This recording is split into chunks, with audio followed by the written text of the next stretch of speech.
Target! Fire! Whoa!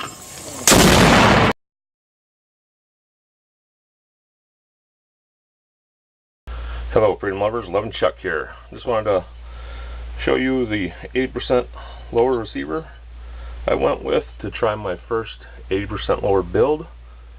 It's from DaytonaTactical.com. I ordered it on a Sunday night, got it on a Friday morning, so not a lot of complaints there. One of the things I like about it, which I didn't know when I ordered it, it has the fire and safe indicators on both sides.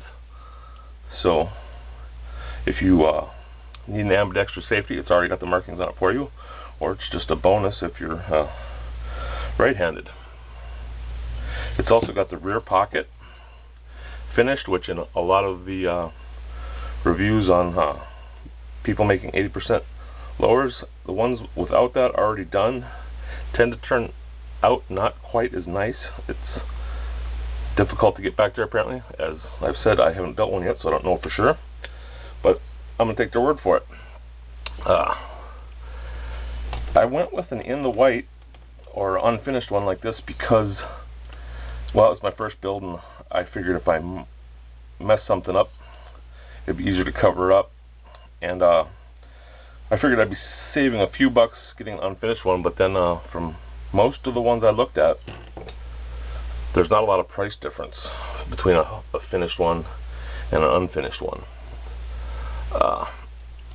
I also sent an email to the FFL, or the ATF, if I would need an FFL dealer involved to ship it off to have it finished and get it back, and they sent me a link, a couple of links, one of them being about if I ship something to a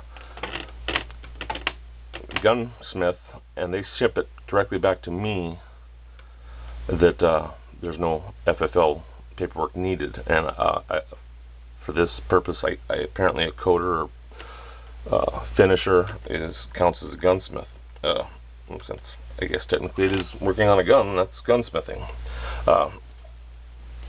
Just figured I'd give you a little bit of info about this. I hadn't seen a lot online or on YouTube or anywhere about these receivers, anybody talking about them, so that's just a little review, and hopefully I'll be able to show you the rest of it when I've got it finished, and hopefully it's successful.